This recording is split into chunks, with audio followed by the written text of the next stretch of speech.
Welcome to our broadcast tonight. We'll talk to Harold Bloom. You know his book, The Western Canon.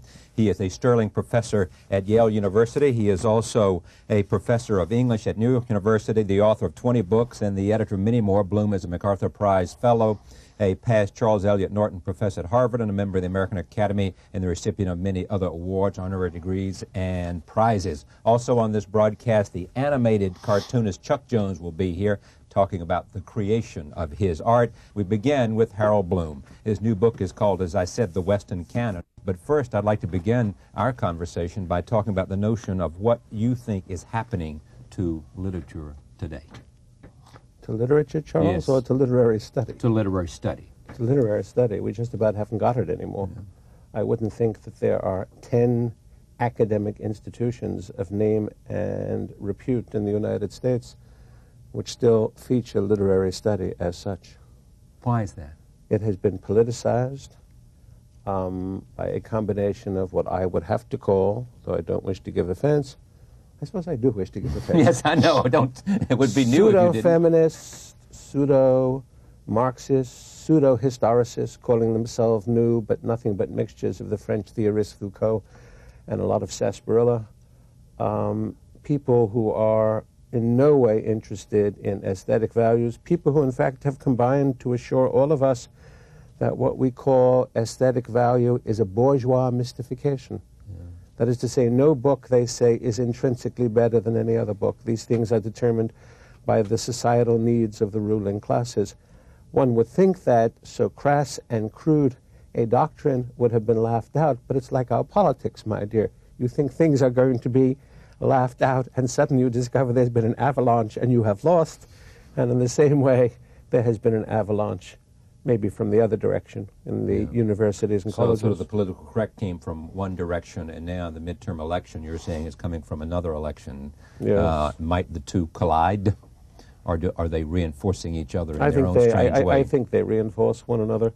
I have received as many nasty letters from neoconservatives who denounced me because I refused to say that the function of studying canonical works is to reinforce our moral suppositions, or our... Let me just, what do you mean by canonical works? I mean, I assume we're talking about the Western canon, and those that you have listed here, 26 of them, but... Well, the canon really means, from Greek days onwards, and from ancient Hebraic and Christian days onwards, the works that a particular tradition designates as being most essential for study by the young in scholastic situations. The subtitle of this book of mine is The Books and School of the Ages. I have stolen that from the German end of the last century poet Stefan George, who was just talking about Dante. And he was simply saying that the Divine Comedy had been the book and school of the ages. Homer is the great instance of the canonical work. All of ancient Greek and then Alexandrian education was founded upon Homer, particularly upon the Iliad. Mm-hmm. The formation of what Christians call the Old Testament, that is to say the Hebrew Bible, and then the New Testament, was also a canonizing kind of a process. Though there, in the pure good of theory, the criteria were not supposed to be aesthetic, I sometimes wonder about that, since except for Leviticus, everything in the Hebrew Bible is of immense literary power, and there's a great deal of enormous literary power in the Gospel of Mark and the Gospel of John in particular. In the book of J, you suggested a lot of the Bible had been written by a woman. I still stick with the notion that the crucial portions of Genesis, Exodus, and Numbers, that is to say, the earliest part of the Hebrew Bible to be written, was undoubtedly written by a highly placed woman at the court of Solomon. The attitude, the stance, the point of view is entirely that of a very highly placed and very sophisticated and very ironical woman indeed.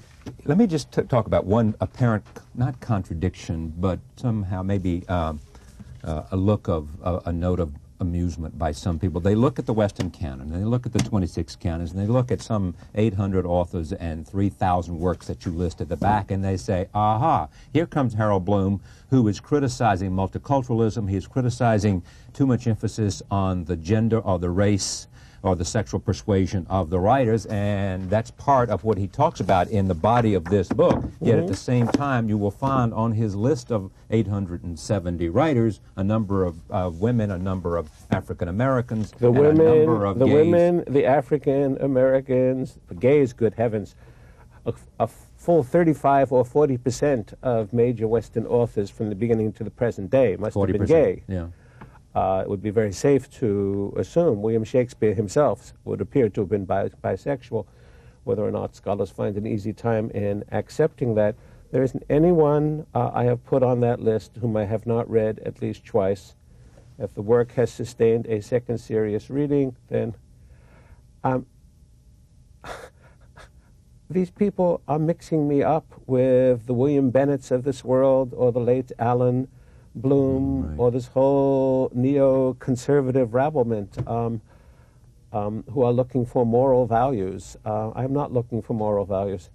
But you are talking about what you call a school of resentment, which is School of killing resentment comes the art from, of reading. comes from the other side, and it has largely destroyed the art of reading. It has given us the amazing phenomenon of multiculturalism.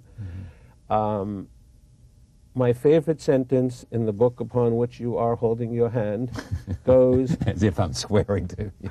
If multiculturalism, rather good, if multiculturalism meant Cervantes, then who could protest? Yeah. But of course, multiculturalism doesn't mean Cervantes. It is not as though they are urging us to read Cervantes rather than Shakespeare or Dickens. Not so at all.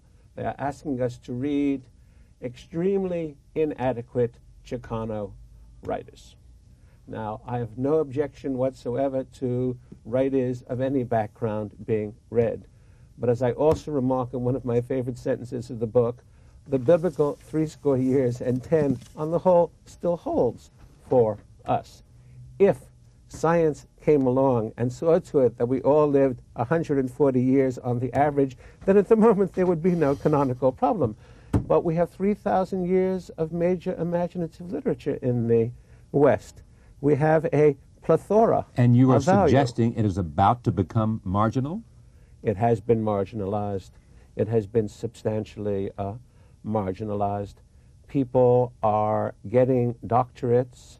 People are getting undergraduate majors in literature or English, or call it what you will, in thousands of American colleges and universities, and this is not hyperbole, who have never read a play by Shakespeare, have never read one of the Canterbury Tales of Chaucer, who have never read a novel by Charles Dickens or a poem by William Wordsworth. All right, stop. Let me just stop you there, because I want to get to this in a sense.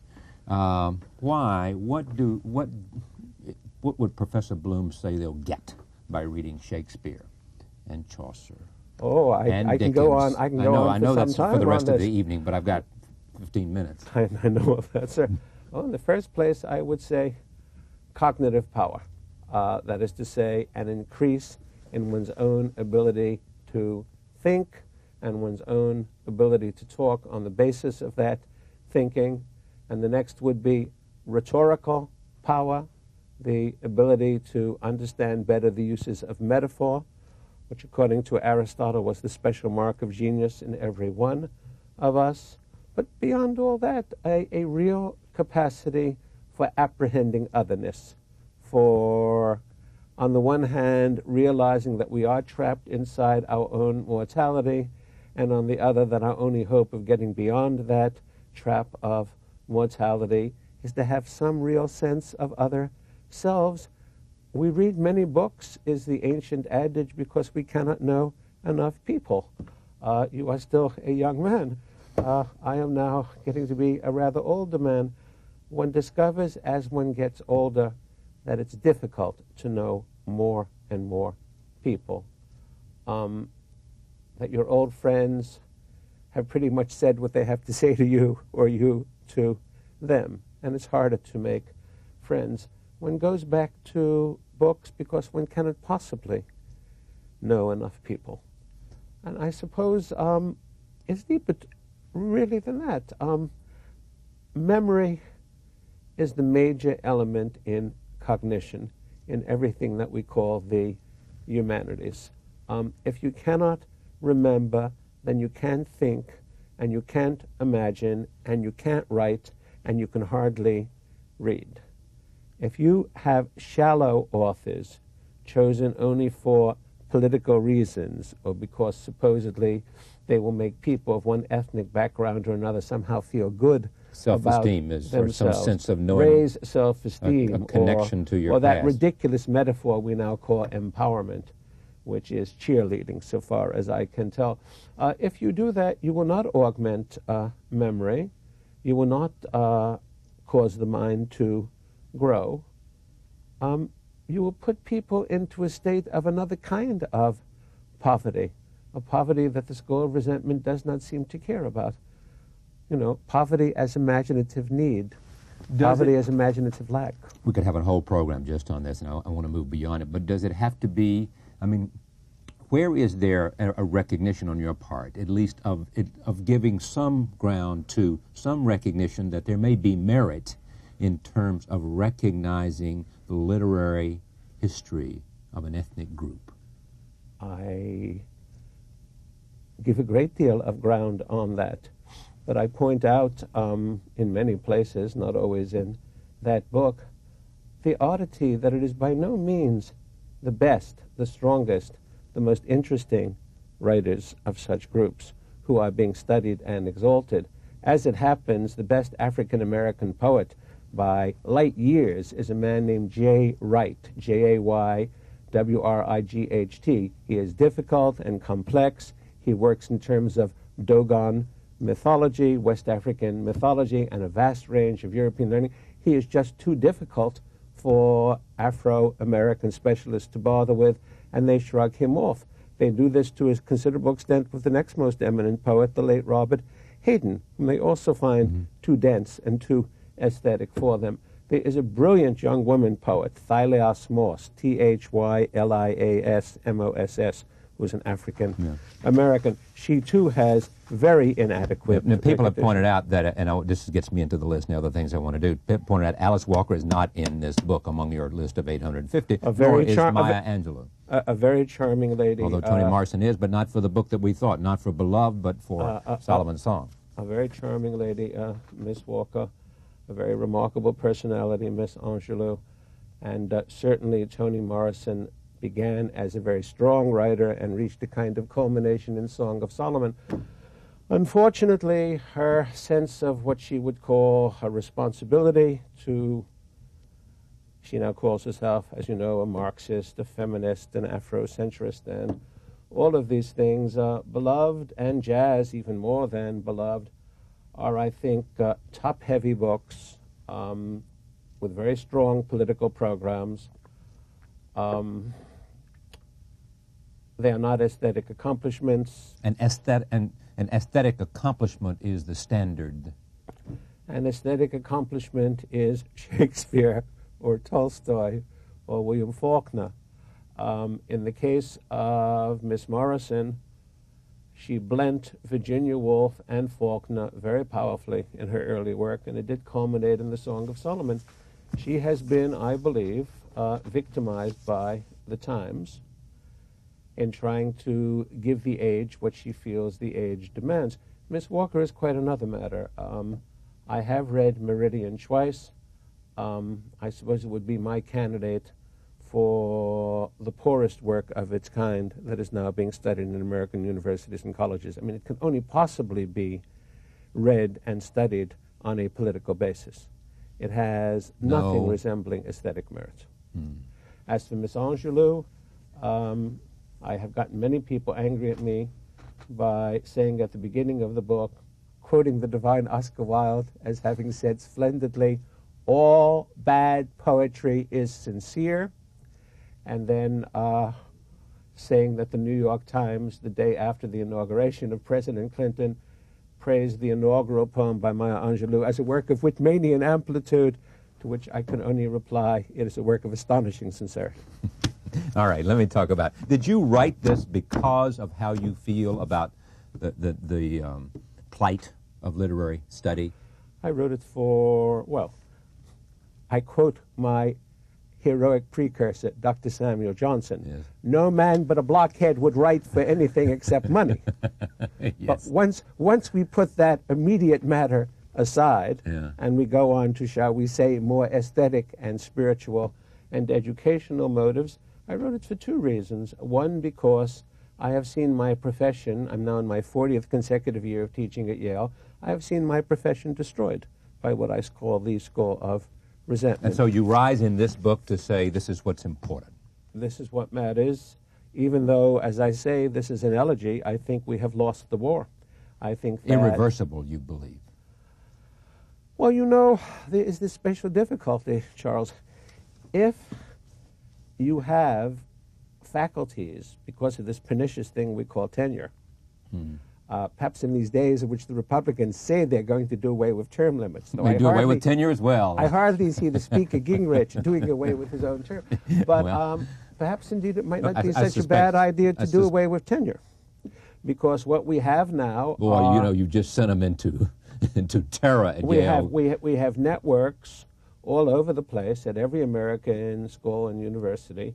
We have networks of people who are hard at work all the time as activists, making sure that only the politically correct come in as graduate students or get teaching appointments. The standard, you made the choices. So we're saying this is one man's taste and one man's opinion. Charlie, the works of the second half of the 20th century on my list, from all kinds of Got your traditions list and somewhere, languages I'm looking for it. and so on, 50 years from now, there are bound to be howlers on that list. As I remark in the book, cultural prophecy is a mug's game. Yeah. Dr. Samuel Johnson made some ghastly mistakes. Ralph Waldo Emerson thought that William Ellery Channing was going to be a major American poet. I have undoubtedly committed some blunders and howlers also. Yeah. It is built into the process. All one can do is try to set aside one's idiosyncratic preferences, and I am a rather idiosyncratic human being, so it is not easy to do so, and look for what I hope is aesthetic merit. You have mentioned Emerson and now Dr. Johnson several times. You even gave him credit as being your historic precursor. Well, that is paying myself a considerable compliment. Well, it is because, in a sense, in anxiety, the influence, anxiety, and what was it, anxiety and... The Anxiety of Influence. The Anxiety of Yes, Influence. yes, Your book, you talk about the notion of great writers Well, come to greatness because there is a precursor, and that what they are driven to do you're the is blocking to... agent. Go ahead, explain. No, go on with what you're saying. Sure. I was just rephrasing it. I mean, They are driven to blocking. They are driven to distinguish themselves apart from their precursor, and only the best and the strongest have the will and the strength to do that. Exactly so. A number of reviewers of this book, I particularly remember a gentleman in Time magazine, got very obstreperous about this. The fellow in Time magazine said, doesn't Professor Bloom realize that to use the agonistic, the literary competitive, is just as much to use an extra literary category as the multiculturalists do, to which I could only throw up my hands and say, has he never read, let alone Jakob Burckhardt or Nietzsche, on the fact that agon is the entire basis of Greek intellectual and cultural and literary life, that is to say, among the ancients. Homer's contest with Hesiod, or the fact that in the Athenian drama you are competing for the foremost place. You are competing for the prize. Western literature, whether we like it or not, aesthetically speaking, aesthesis is a Greek word. Right. It means perception.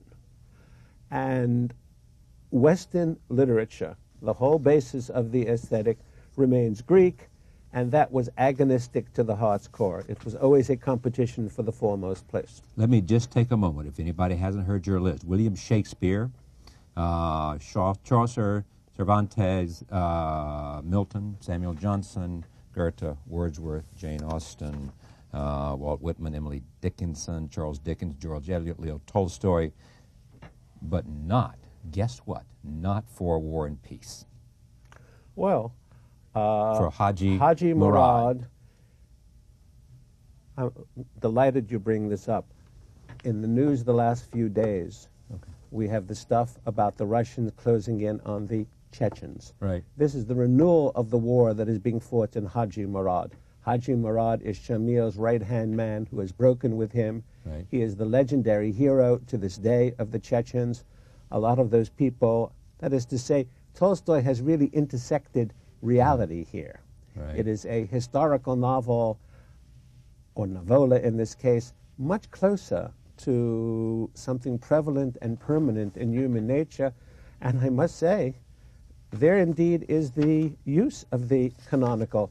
It is perpetually relevant. If you wish to understand, you know, the new horrors that are now breaking out among the Chechens and Yeltsin closing in upon them, read Haji Murad.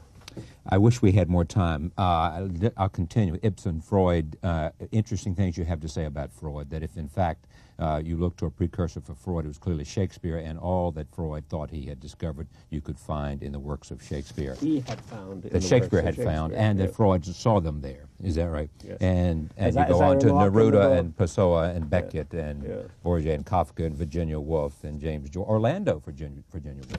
Well, I chose that really as a kind of dear to the feminists. They have made her into a Bible. They've made her into what they call a political theorist.